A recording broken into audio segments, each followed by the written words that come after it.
దేవుని యొక్క పరిశుద్ధ నామమునకు స్తోత్రం.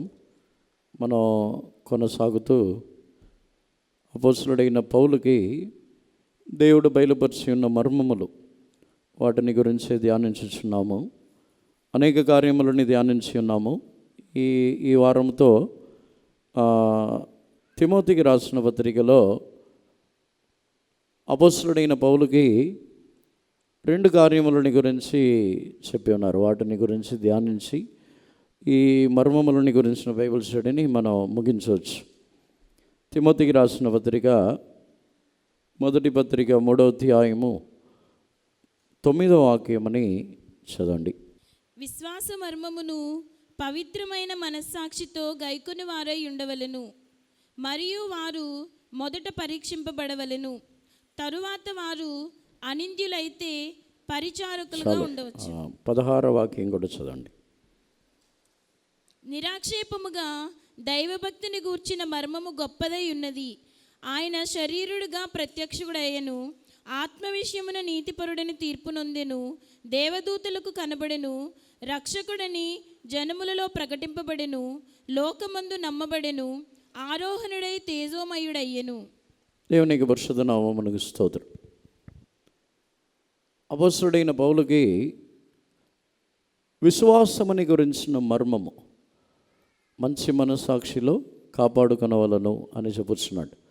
16వ వాక్యములో చెప్పుచున్న కార్యము కూడా దానిని గురించే చెప్పుచున్నాడు. దైవభక్తిని గురించిన మర్మము, అది నిరాక్షేపముగా అంగీకరించబడుచున్నదని. ఇంగ్లీష్లో చదవండి. 1 Timothy 3rd chapter 9th verse 16th verse. Holding the mystery of the faith in a pure conscience, and let these also first be proved, then let them use the office of a deacon, being found blameless. And without covetosity, great is the mystery of godliness, and was manifest the flesh, justified in the spirit, seen of angels, preached unto the Gentiles, believed on in this world, received up into glory. దేవునికి పరిశుద్ధ నామమునకు స్తోత్రం. విశ్వాసం యొక్క మర్మముని మంచి మనస్సాక్షిలో కాపాడుకొనవలను. విశ్వాసం యొక్క మర్మమును, దైవభక్తిని గురించిన మర్మమును, రెండును ఒకటే. ఎందుకంటే పాత నిబంధన కాలములో ఉన్న దైవభక్తి అనేది ధర్మశాస్త్రముని బట్టి జీవించదగినది. పాత నిబంధన కాలంలో ధర్మశాస్త్రముని బట్టి వారు దైవభక్తి గలవారై ఉన్నారు. ధర్మశాస్త్రముని బట్టి వారు బలులు అర్పించి, ధర్మశాస్త్రముని బట్టి ఆజ్ఞలని అనుసరించి జీవించి, ధర్మశాస్త్రముని బట్టి జీవించటము ద్వారా వారు దైవభక్తి గలవారై ఉన్నారు. కానీ కృత నిబంధన కాలమునకు వచ్చినట్లయితే దైవభక్తి అనే మాటకి మరొక మాట చెప్పవాలంటే, ఒక వ్యక్తి యొక్క విశ్వాసము, దేవుని యందలి ఉన్న విశ్వాసముని బట్టే వారి యొక్క దైవభక్తి ఇంకనూ పెరుగుతున్నది. దేవుని యొక్క పరిశుద్ధ నామమునకు స్తోత్రం. ఈ విశ్వాసం యొక్క మర్మము, దైవభక్తి యొక్క మర్మమును రెండును ఒకే కార్యమే. అపోస్తలుడైన పౌలు తిమోతికి ఆ కార్యంని తెలియపరుచుచున్నాడు. దానిని మంచి మనస్సాక్షిలో కాపాడుకొనవలను. ఈ విశ్వాసం యొక్క మర్మముని గురించి చెప్పినప్పుడు 16వ వాక్యములో చదివినప్పుడు కొన్ని కార్యములని తెలియపరచుచున్నాడు. అందరూ నిరాక్షేపముగా అంగీకరించుచున్న విధముగా ఆ దైవభక్తి యొక్క మర్మం అనేది బయలుపరచబడి ఉన్నదని చెప్పుచున్నాడు. చదవండి 16వ వాక్యంని మరలా చదవండి. నిరాక్షేపముగా దైవభక్తిని గూర్చిన మర్మము గొప్పదై ఉన్నది. ఆయన శరీరుడుగా ప్రత్యక్షుడయ్యను, ఆత్మ విషయమున నీతిపరుడని తీర్పు నొందెను, దేవదూతలకు కనబడెను, రక్షకుడని జనములలో ప్రకటింపబడెను, లోకమందు నమ్మబడెను, ఆరోహణుడై తేజోమయుడయ్యెను. దేవునికి పరిశుద్ధ నామమునకు స్తోత్రం. ఇంగ్లీష్లో చదవండి. And without controversy, great is the mystery of godliness. God was manifest in the flesh, justified in the spirit, seen of angels, preached unto the Gentiles, believed on in the world, received up into glory. దైవభక్తిని గురించిన ఒక మర్మం, అదే విశ్వాసముని గురించిన ఒక మర్మం. దేనిని గురించిన విశ్వాసము అని చెప్పినట్లయితే యేసు ప్రభు శరీరధారిగా ఆయన ప్రత్యక్షమయ్యను. ఆయన శరీరములో ప్రత్యక్షమై ఉన్నారు. దానిలో ఒక మర్మం ఉంది. యేసు ప్రభు శరీరములో ప్రత్యక్షమైన ఆ అనుభవముని విశ్వసించటం, ఆ విశ్వసించటంలో ఒక మర్మము, దానినే కాపాడుకొనవలనని అపోస్తలుడైన పౌలు చెప్పుచున్నాడు. శరీరములో యేసు ప్రభు ప్రత్యక్షమై ఉన్నారని ఎవరైతే విశ్వసించుచున్నారో వారిలో ఉన్న దైవభక్తి యొక్క కార్యములు శ్రేష్టముగా ఉంటుంది. శరీరములో ప్రత్యక్షమై ఉన్నారు అనే విషయమని మనం ధ్యానించి చూసినట్లయితే, ఆత్మస్వరూపిగా ఉన్నవారు, ఆయన శరీరులతో నివాసము చేయకూడని దేవుడు, శరీరులు ఆయనతో కూడా నివాసము చేయలేరు. కానీ ఆయన శరీరధారిగా రావటం అనేది ఒక గొప్ప రహస్యం. సాధారణముగా తానే భూమిని సృష్టించి, తానే మనుషులని సృష్టించి, ఆ మనుషుల యొక్క అదే శరీరంలో తానే రావటం అనేది అది ఊహించలేని ఒక కార్యం. దేవుని యొక్క పరిశుద్ధ నామమునకు స్తోత్రం. ఒక మనిషి భూమిలో అనేక కార్యములని తయారు చేస్తున్నాడు. భూమిలో అనేక కార్యములని తాను సృష్టించుచున్నాడు. తాను సృష్టించిన అదే కార్యములాగా మాత్రం మారడు. తను మనిషిగానే ఉంటాడు. రోబోస్ ఇంకా ఎన్నో విధములైన కార్యములు సృష్టించబడుచున్నది. కానీ ఆ మనిషి సృష్టించిన అదే రూపమునకు తాను రావటానికి ఇష్టపడడు. తనకున్న రూపములోనే ఉండవాలని కోరుకుంటాడు. దేవునికి పరిశుద్ధ నామమునకు స్తోత్రం. ఎందుకంటే తనకు దేవుడు ఇచ్చిన రూపము భూమిలో ఉన్న అన్ని జీవుల కంటే ఒక ఉన్నతమైన స్థానము. భూమిలో ఉన్న అన్ని జీవుల కంటే ఉన్నతమైన స్థానము. తాను తిరిగి వేరే ఒక రూపంలో వెళ్ళడానికి ఇష్టపడడు. దేవునికి పరిశుద్ధ నామమునకు స్తోత్రం. అందుకే ఈ దైవభక్తిని గురించిన మర్మం అనేది యేసు ప్రభు ఆయన శరీరధారిగా వచ్చిన కార్యమని గురించి విశ్వసించినప్పుడు మనలో ఒక దైవభక్తి కలుగుతున్నది. ఆ శరీరధారిగా వచ్చిన వాటిని గురించిన విశ్వాసం కలిగినప్పుడు మనము ఎంత దీనులుగా మారుచున్నామో, మనము ఏ విధముగా మారవలనో దానిని గురించిన ఒక విశ్వాసం మనలో కలుగుతున్నది. దేవునికి పరిశుద్ధ నామమునకు స్తోత్రం.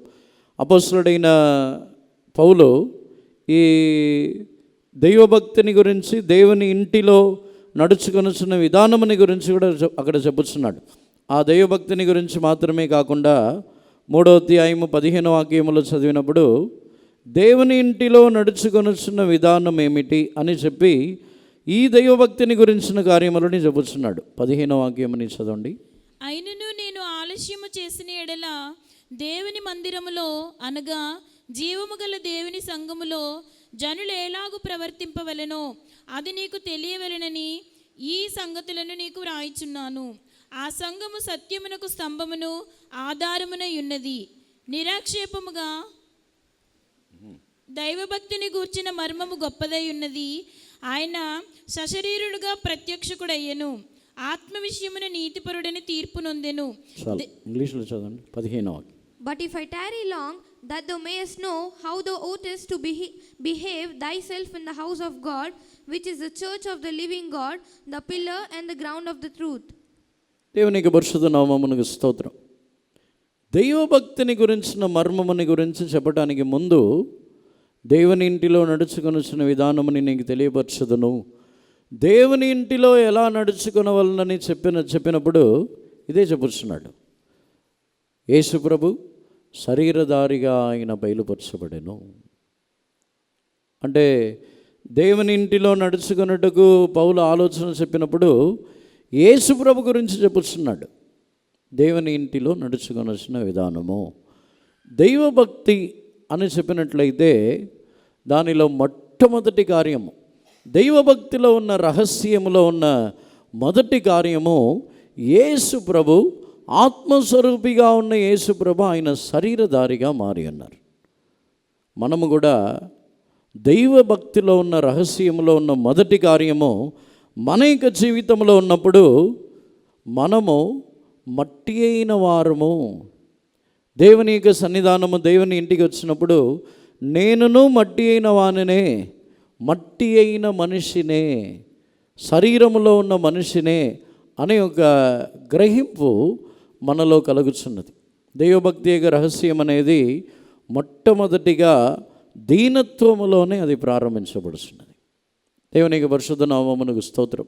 విశ్వాసం అని చెప్పినప్పుడు విశ్వాసములో ఉన్న విశ్వాసం యొక్క రహస్యమని మంచి మనసాక్షిలో కాపాడుకొనటం అంటే దేవుడు మనల్ని విడిపించేది, దేవుడు మనల్ని స్వస్థపరిచేది, దేవుడు మన యొక్క పాపములను క్షమించేది ఆ అనుభవం కాదు. ఆ అనుభవం వేరు, ఆ యొక్క విశ్వాసం వేరు. అదొచ్చి మన యొక్క సొంత జీవితంలో ప్రారంభంలో ఉన్న విశ్వాసం. ప్రారంభంలో మనము దేవుని యందు విశ్వాసం ఉంచినప్పుడు విడుదల పొందుతున్నాం, స్వస్థత పొందుతున్నాం, ఆశీర్వదింపబడుతున్నాం. ఆ విశ్వాసం కాదు. ఈ విశ్వాసం యొక్క మర్మం ఏమిటంటే యేసు ప్రభుని గురించిన జీవితముని గురించిన మర్మము. దేవునికి పరిశుద్ధ నామమునకు స్తోత్రం. ఆయన శరీరధారిగా భూమిలో వచ్చినది, దానిని గురించి ఒక విశ్వాసం కలిగినప్పుడు మనలో ఒక దీనత్వం కలుగుతున్నది. నేనును మట్టి అయిన మనిషిని. నేను నా జీవితంలో ఒక వ్యక్తి కంటే నేను గొప్ప వ్యక్తిని కాను. వారి వలె నేనును మట్టి అయిన మనిషిని. దావీదు యొక్క జీవితంలో దావీదుకు కూడా దేవుడి రహస్యముని బయలుపరిచి ఉన్నారు. దావీదు రాజుగా మారిన తర్వాత దావీదుని దేవుడు రాజుగా చూడట్లేదు, దావీదుని దేవుడు మట్టిగానే చూస్తున్నారు. తన యొక్క కీర్తనల్లో తాను సమూయేలు గ్రంథంలో చెప్పుచున్నప్పుడు దేవుడు మనిషిని మట్టి అని తలంచుచున్నారు. ఎవరైనా సరే వాళ్ళ భూమిలోనే ఉన్నతమైన స్థాయిలో ఉన్న, వాళ్ళ భూమిలోనే గొప్ప స్థాయిలో గొప్ప స్థానంలో ఉండిన దేవుని దృష్టిలో వారు మట్టి అయిన వారే. దేవునికి పరిశుద్ధ నామమునకు స్తోత్రం. క్రీస్తుని ఆ దైవభక్తిని గురించిన రహస్యంలో మొదటి కార్యమే తమ యొక్క జీవితంలో మనిషి తన్ను మట్టి అయిన వాడే, కులమును బట్టో, లేకపోతే చదువుని బట్టో, లేకపోతే మన యొక్క వరములు తలాంతులని బట్టో, మన యొక్క జీవితంలో ఉన్న జ్ఞానముని బట్టి, అనుభవముని బట్టి మనము గర్వించకుండా దేవుని ఎదుట దైవభక్తిలో మొదటి కార్యమే తమను మట్టి అయిన వారని ఎంచుకొనడం. నిర్గమాకాండములో కూడా ఇశ్రాయేల్ జనులు మొట్టమొదటిగా వారు దైవభక్తి గలవారై, వారు ఐగుప్తులో నుండి బయలుదేరి వచ్చిన తర్వాత దైవభక్తి గలవారై మారు నిమిత్తము వారితో దేవుడు మాట్లాడుచున్నప్పుడు వారితో చెప్పుచున్న మొదటి కార్యము, మీరు నా యొద్దకు వచ్చి బలి అర్పించవలనని కోరినట్లయితే మీరు మంటి బలిపీఠమని నా కొరకు కట్టండి, మీరు ఈలాగు కట్టవలనని దేవుడు నిర్గమకాండములో చెప్పుచున్నారు. చదవండి, నిర్గమకాండము 20వ అధ్యాయము 24వ వాక్యమని చదవండి. నిర్గమకాండము 20వ అధ్యాయము 24వ వాక్యం. మట్టి బలిపీఠమును నా కొరకు చేసి దాని మీద నీ దహన బలులను, సమాధాన బలులను, నీ గొర్రెలను, నీ ఎద్దులను అర్పింపవలెను. నేను నా నామమును జ్ఞాపకార్థముగా నుంచు ప్రతి స్థలములోనూ నీ యొద్దకు వచ్చి నిన్ను ఆశీర్వదించెదను. An altar of earth thou shalt make unto me, and shall sacrifice thereon thy burnt offerings and thy peace offerings, thy sheep and thine oxen. In all places where I record my name, I will come unto thee, and I will bless thee. దేవునికి పరిశుద్ధ నామమునకు స్తోత్రం. నా నామముని జ్ఞాపకార్థముగా ఉంచు ప్రతి స్థలము, నా నామముని ప్రస్తావపరచుచున్న ప్రతి స్థలం అంటున్నారు. ఆ నామముని ఎలా ప్రస్తావపరచమంటున్నారంటే మంటి బలిపీఠముని కట్టుడి. మట్టితో బలిపీఠముని కట్టడం అంటే తమ జీవితంలో దేవుడు కూడా బంగారముతోనో వెండితోనో లేకపోతే విలువైన రాళ్లతో నాకు ఒక బలిపీఠముని కట్టుడి అని చెప్పటం లేదు. ఎందుకు మంటితో బలిపీఠముని కట్టమని చెప్పుతున్నారంటే మనిషి తన్ను మట్టి అయిన వాడని తలంచవలను.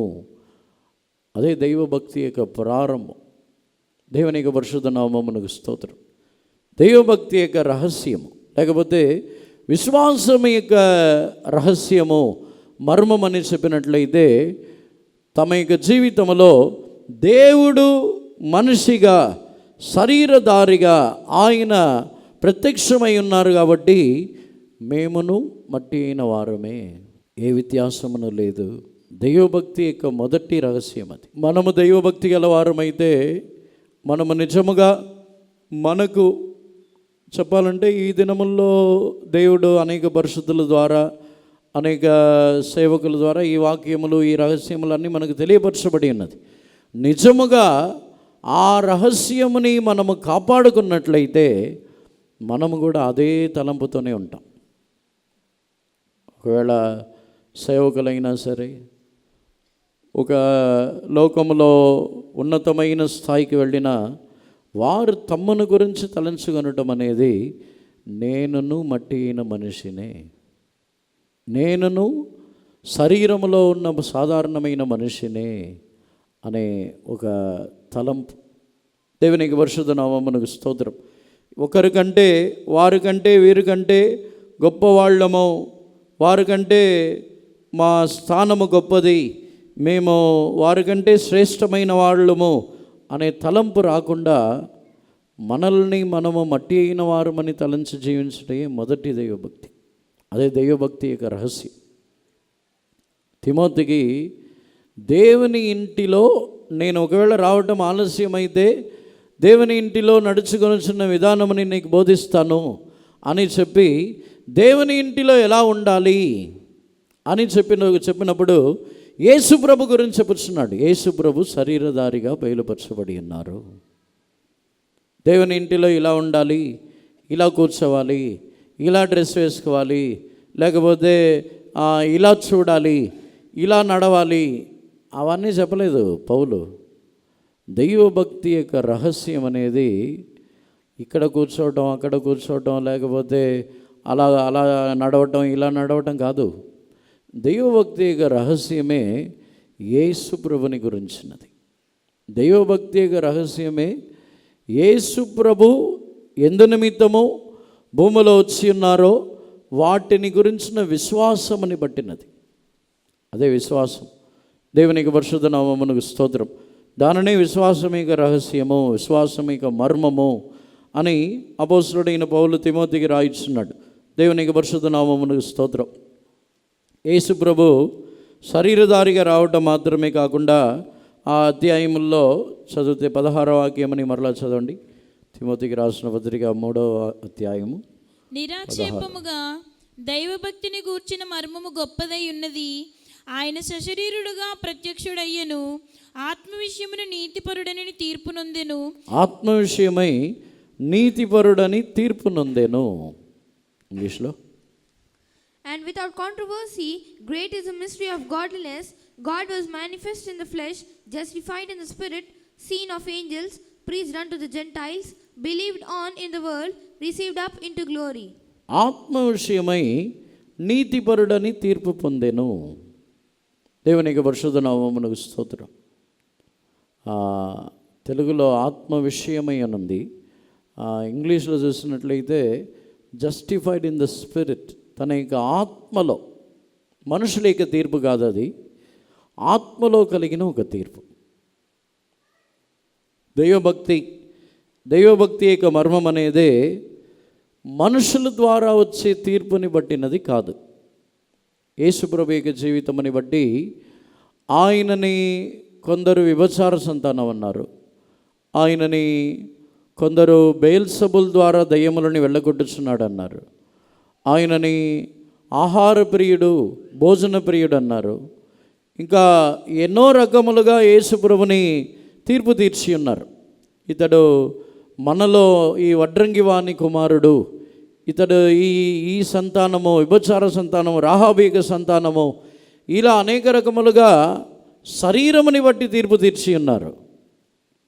అని యేసుప్రభు ఆత్మని బట్టి నీతిపరుడు అని తీర్పు పొంది ఉన్నారు.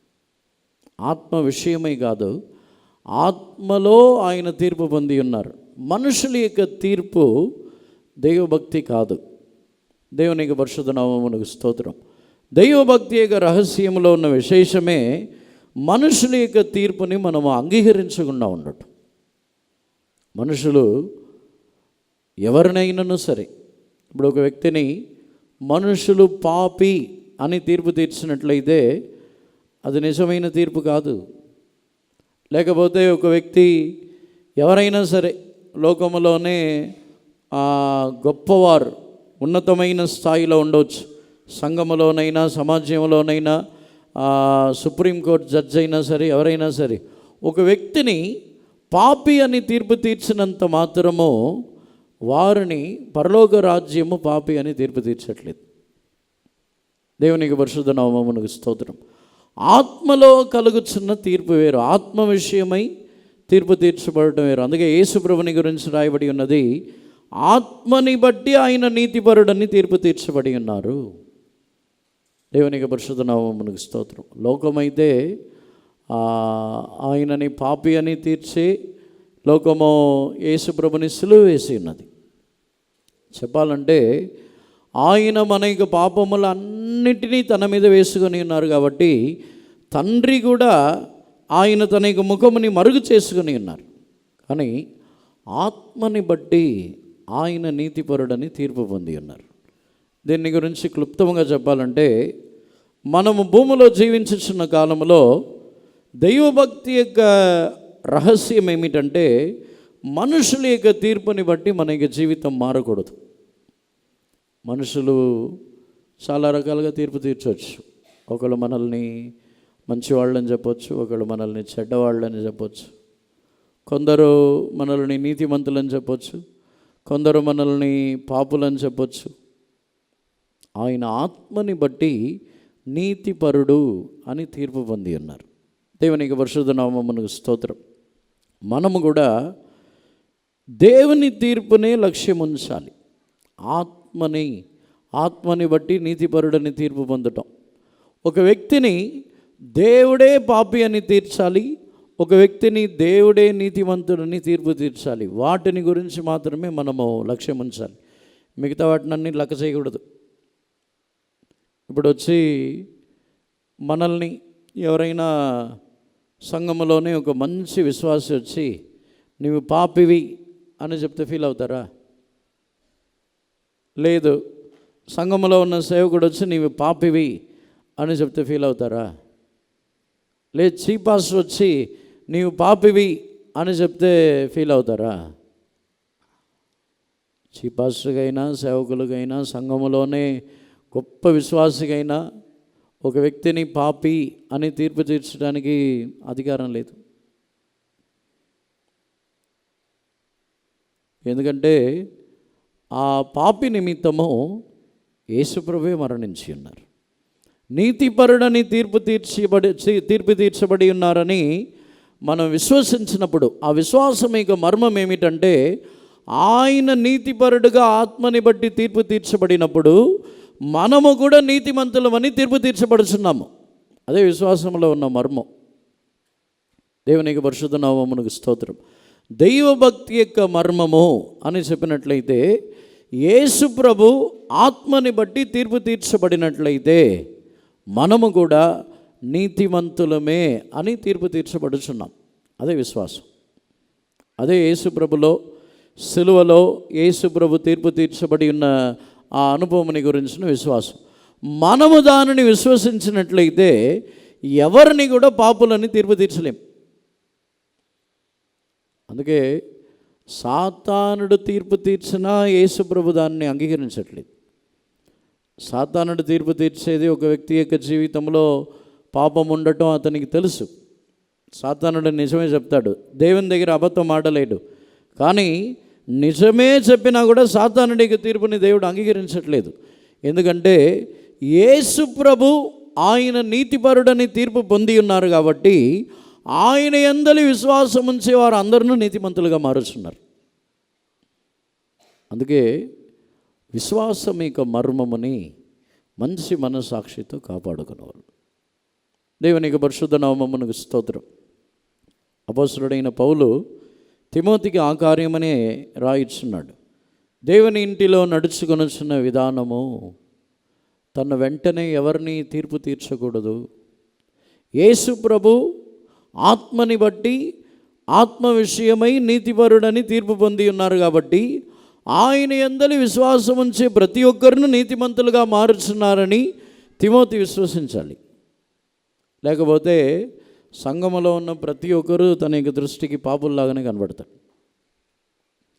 సంఘములో ఉన్న అందరినీ చూసినప్పుడు వారిని గురించి ఏదో పాపము చేయవారిలాగానే తమ యొక్క దృష్టిలో ఉంటుంది. మన యొక్క దృష్టిలో ఏ విధముగా ఉంది? దైవభక్తి యొక్క మర్మము. మనం ప్రార్థించవచ్చు, పాటలు పాడవచ్చు, పరిశుద్ధ గ్రంథమని చదవచ్చు, మనము అనేకులు స్వార్థ ప్రకటించవచ్చు, గొప్ప గొప్ప కార్యములని అద్భుతములని చేయొచ్చు. కానీ ఇతరులని పాపులని తీర్పు తీర్చినట్లయితే మనము దైవభక్తి గలవారం కాదు. దైవభక్తిలో ఉన్న మర్మమే అది. ఒక వ్యక్తి తాను చూచిన వాటిని, తన యొక్క కంటితో చూచిన వాటిని బట్టి తాను తీర్పు తీర్చినట్లయితే తాను దైవభక్తి గలవాడు కాదు. అదే దైవభక్తిలో ఉన్న మర్మం. దైవభక్తి ప్రారంభంలో చెప్పినప్పుడు దైవభక్తిను, విశ్వాసమును, ఆ విశ్వాసం యొక్క మర్మమును, దైవభక్తి యొక్క మర్మమును రెండును ఒకటే అని ఎందుకు చెప్పి ఉన్నామంటే, దేవుని యందలి ఎంత విశ్వాసము గలవారై, విశ్వాసం అంటే విడుదల పొందడానికి కాదు, ఆయన యొక్క క్రియల్లో, ఆయన యొక్క రూపాంతర క్రియలో, ఆయన ఈ భూమిలో వచ్చి చేసిన ఆ సిలువలో చేసిన క్రియల్లో ఎవరైతే విశ్వాసం గలవారుగా మారుచున్నారో ఆ మర్మము తమ యొక్క జీవితంలో తన్ను కూడా అలా మార్చుచున్నది. దేవుని ఇంటిలో ఇలాగే నడుచుకోవాలి. అపోస్తలుడైన పౌలు దేవుని ఇంటిలో నడుచుకొనుచున్న విధానముని నేను నీకు బయలుపరుస్తానని చెప్పి యేసు ప్రభు గురించి చెప్పుచున్నాడు. అది ఒక మర్మం, దైవభక్తిని గురించిన మర్మము. ఆ మర్మము అపోస్తలుడైన పౌలుకు బయలుపరచబడి ఉన్నది.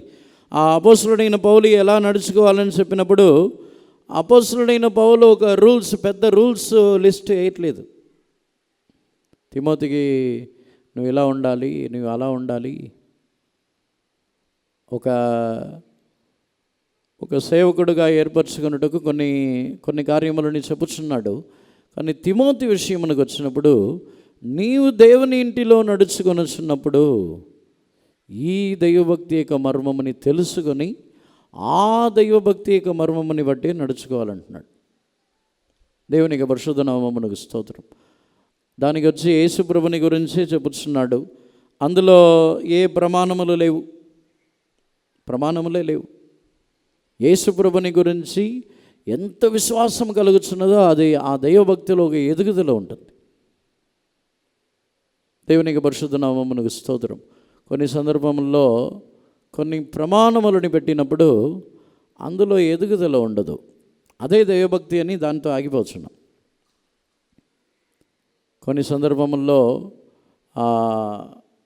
మధ్యలో ఉన్నవాళ్ళు, మన సంఘంలో చీపాసెస్ ఏం ప్రమాణములు ఏం పెట్టలేదు, మధ్యలో ఉన్నవాళ్ళు వాళ్ళే పెట్టుకున్నారు, వాళ్ళే చెప్పుకున్నారు. చీపాసెస్ ఏ ప్రమాణం పెట్టలేదు. ఈ మధ్యలో కొన్ని ప్రమాణములు వారికి వారే నియమించడం ద్వారా దేవుని ఇంట్లో ఇలాగే నడవాలని వీళ్ళే ప్రమాణాలు పెట్టారు. పరిశుద్ధ గ్రంథములో లేదు. దేవుని ఇంటిలో ఇలా నడుచుకోవాలని చీపాస్టర్స్ వారు వచ్చి దైవభక్తికి సంబంధమైన కానీ యేసు ప్రభు వలె నడుచుకునవలను, యేసు ప్రభు వలె ప్రేమించాలి, యేసు ప్రభు వలె పరిశుద్ధముగా ఉండాలి, యేసు ప్రభు వలె నడుచుకోవాలి, ఇలాగే వారు చెప్పి ఉన్నారు తప్ప వేరే ప్రమాణాలు ఏమి లేవు. మధ్యలో ఉన్నవాళ్ళు పెట్టిందే ప్రమాణాలన్నీ. ఎవరు వచ్చి టీపీఎం ప్రమాణం తెలియదా అంటే తెలియదని చెప్పండి, వాళ్ళు కూడా తెలియదు. దేవునికి పరిశుద్ధ నామమునకు స్తోత్రం. అలాంటి ప్రమాణాలే లేవు. దేవుని ఇంటిలో నడుచుకొనుటకు ఆ దైవభక్తి యొక్క మర్మం ఏమిటంటే యేసుప్రభుని గురించిన కార్యములే. విశ్వాసమేక మర్మం. విశ్వాసమేక మర్మముని మంచి మనసాక్షితో కాపాడుకొనవలను. మంచి మనసాక్షితో అని చెప్పినప్పుడు దానిని సరిగా చెప్పాలంటే తిమోతికి ఆలోచన చెప్పుచున్నాడు. ఏదో మంచి మనస్సాక్షి కాకుండా ఉండటం అంటే ఏదో సేవలో ఉండటానికో లేకపోతే సేవకుడుగా ఉండటానికో అలా కాకుండా నిజమైన స్వభావం కలిగిన వాడుగా అవిశ్వాసమేక మర్మముని కాపాడుకోవాలంటున్నాడు. దేవునికి పరిశుద్ధ నామమునకు స్తోత్రం.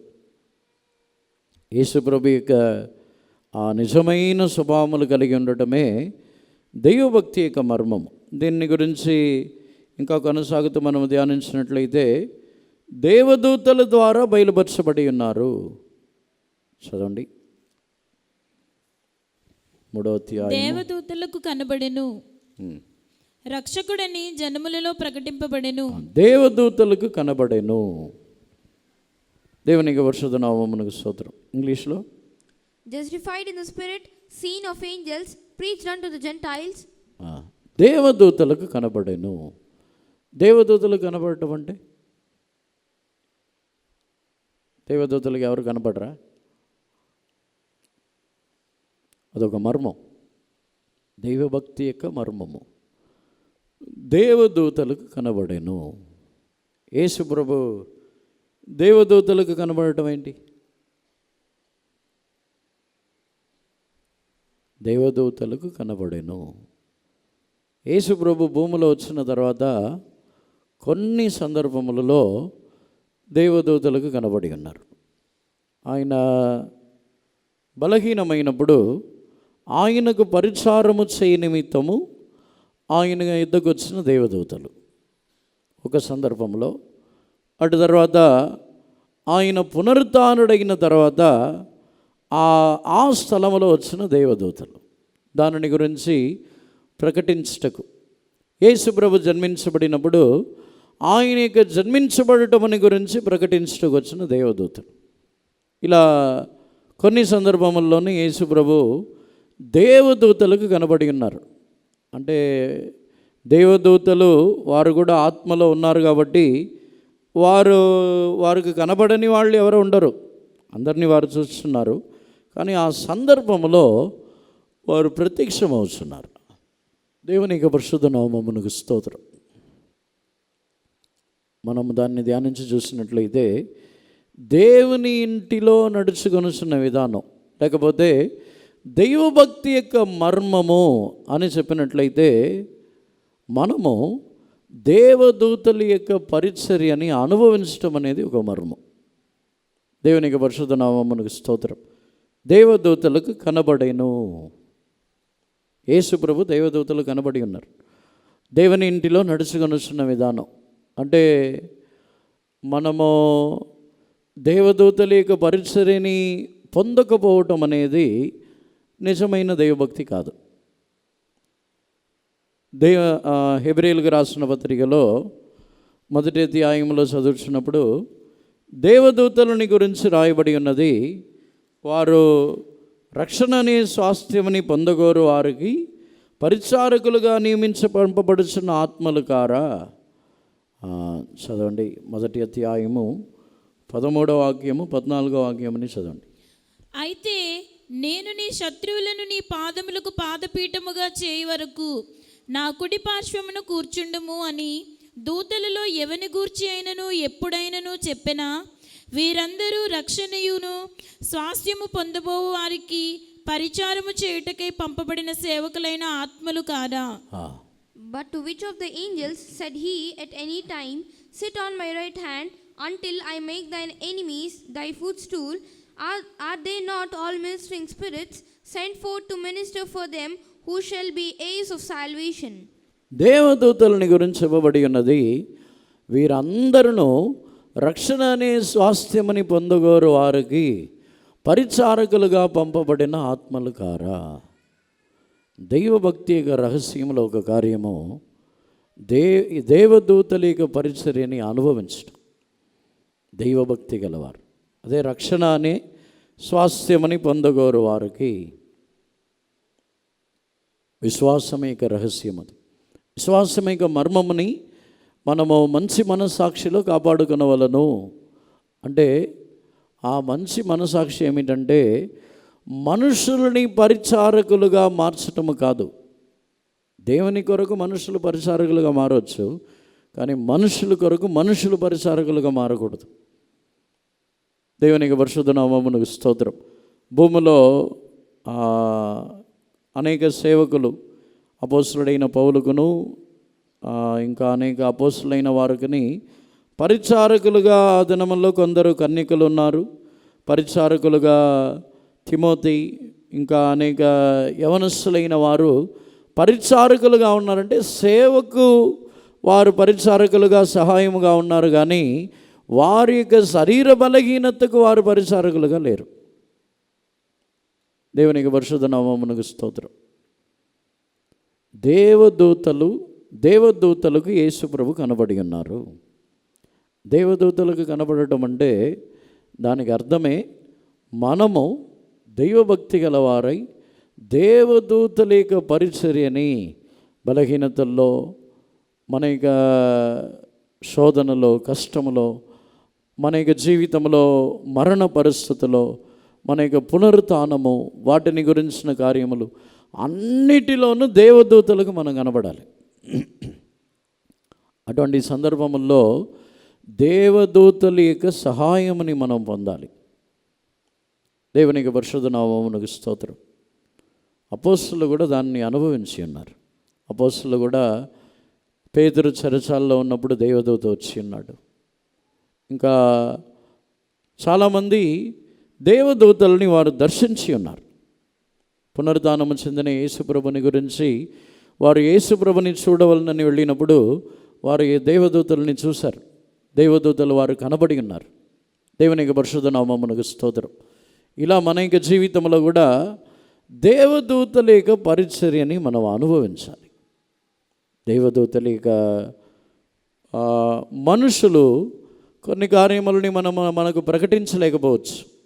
కొన్ని కార్యములు, కొన్ని రహస్యములని, కొన్ని మర్మములని మనుషుల ద్వారా మనకు ప్రకటన చేయకపోవచ్చు. కానీ అది కూడా ఒక పరిచర్య. దేవదూతల ద్వారా ఆ రహస్యము చెప్పబడుచున్నది. దేవదూతల ద్వారా కొన్ని మర్మములు బయలుపరచబడుచున్నది. ఇలా దేవదూతల యొక్క పరిచర్యని ఆత్మానుసారముగాను శరీరంలో ఉన్న బలహీనతని బట్టి మన యొక్క ఆత్మీయ జీవితమునకు సంబంధమైన కార్యములు, కొన్ని శుభవర్తమానములు అన్నిటినీ దేవదూతల ద్వారా మనం అనుభవించాలి. అదే యేసు ప్రభు ఆయన దేవదూతలకు కనబడి ఉన్నారు. దేవునికి పరిశుద్ధ నామమునకు స్తోత్రం. అన్ని జనులకు తర్వాత భాగమని చదవండి. 1 తిమోతి 3:16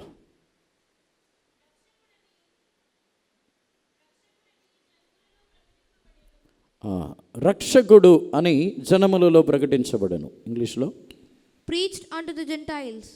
దేవునికి పరిశుద్ధ నామమునకు స్తోత్రం. రక్షకుడు అని జనములలో ప్రకటించబడి ఉన్నారు.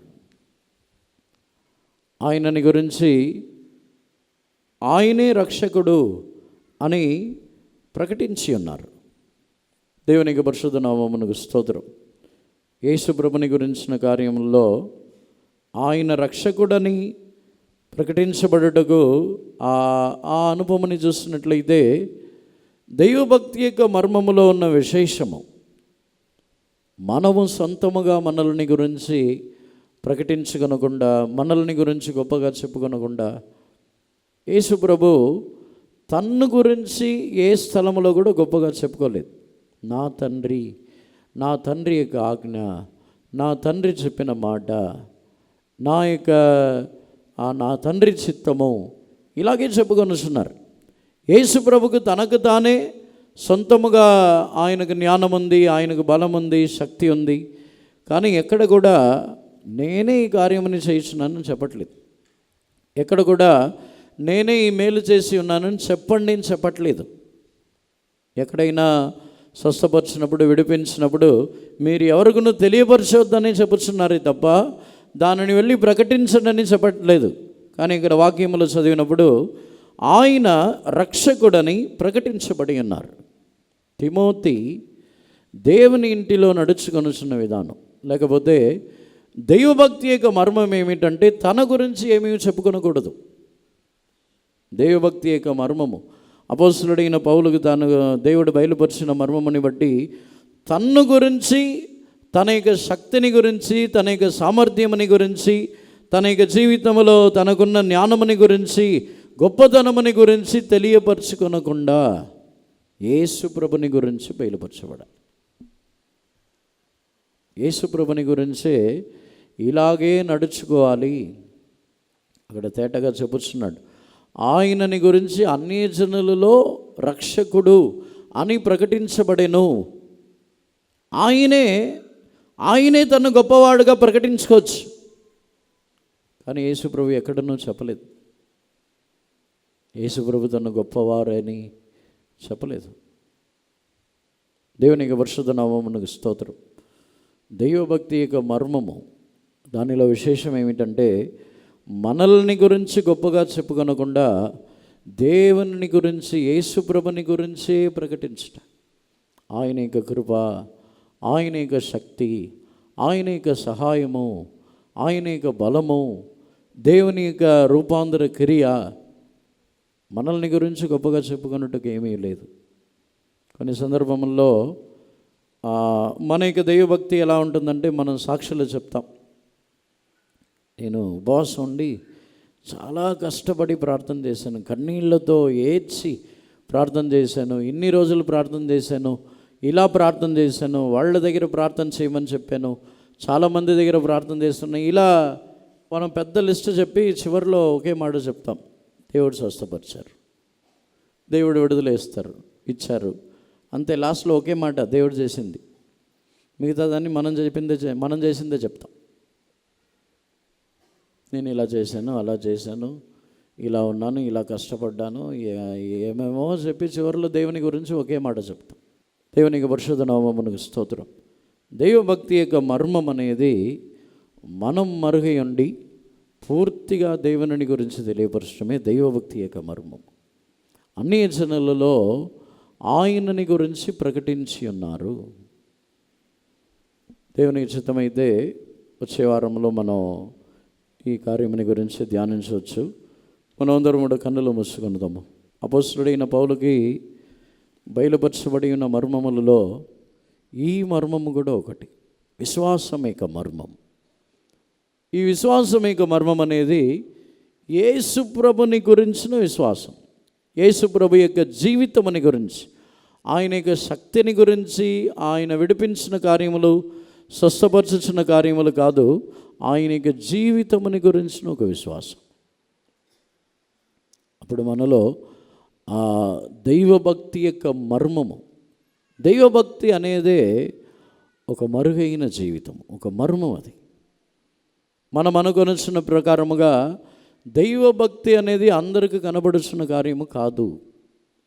కొరింథీయులలో కూడా అపోస్తలుడైన పౌలు చెప్పుచున్నప్పుడు, ఆత్మీయమైన వాడు ఎవరి చేతను గ్రహింపబడడంట, కానీ తాను అన్నిటినీ వివేచించి గ్రహించుచున్నాడు, కానీ అతడు ఒక్కరి చేతనైనను కూడా గ్రహింపబడడు, వివేచింపబడడు.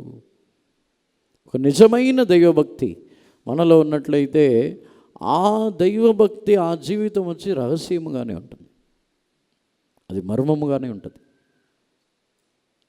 అది బయటకు కనపడదు. వీరికి భక్తి, వీరికి దైవభక్తి జీవితముగా ఉండునా. ఈ ఇటీవల కాలంలో కొందరు చనిపోయినప్పుడు వారి యొక్క సాక్షులను వినుచున్నప్పుడు వారు ఎంత రహస్యముగా దైవభక్తి కలిగి ఉన్నారు, వారి యొక్క వాంఛ ఏ విధముగా ఉంది, దేవుని వాక్యముని గురించిన వాంఛ ఎలా ఉంది, వారు దేవుని సన్నిధానముని గురించి ఎంత వాంఛ కలిగి ఉన్నారని బయటకు కనబడదు. వారి పేరు కూడా తెలియదు చాలామందికి, కానీ వారి యొక్క భక్తి రహస్యముగా ఉంది. వారి యొక్క దైవభక్తి ఒక మర్మముగానే ఉంది. అటువంటి యొక్క దైవభక్తి యొక్క మర్మము, అదే విశ్వాసం యొక్క మర్మముని మంచి మనసాక్షిలో కాపాడుకోవాలి. మంచి మనసాక్షి అని చెప్పినప్పుడు మనం ఏదో మనల్ని గొప్పవారుగా చూపించుకునటము కాదు, ఆ మర్మముని మనం కాపాడుకోవాలి, మనం దాచుకోవాలి. ఆ మర్మముని కాపాడుకొని ఆ మర్మముని బట్టి జీవించాలి. దేవుడు మన కృప దయచేయాలి. ఈ అంత్యదినముల్లో ఆ దైవభక్తి యొక్క మర్మము మనకు కూడా బయలుపరచబడి ఆ విధముగా జీవించాలి. మనము ధ్యానించుచున్న ఈ వాక్యముని బట్టి మాత్రమే కాదు, దైవభక్తి అనే ఆ దైవభక్తిని గురించిన మర్మం అనేది యేసుప్రభుని గురించి ఎంత అధికముగా ధ్యానించుచున్నామో ఆ మర్మము మన యొక్క జీవితంలో క్రియ చేసి ఒక రహస్యమైన ఆత్మీయ జీవితమని చేయగలము. దేవుడు మన కృప దయచేయనట్లుగా అందరిని సరి దేవుణ్ణి స్తోత్రించదము.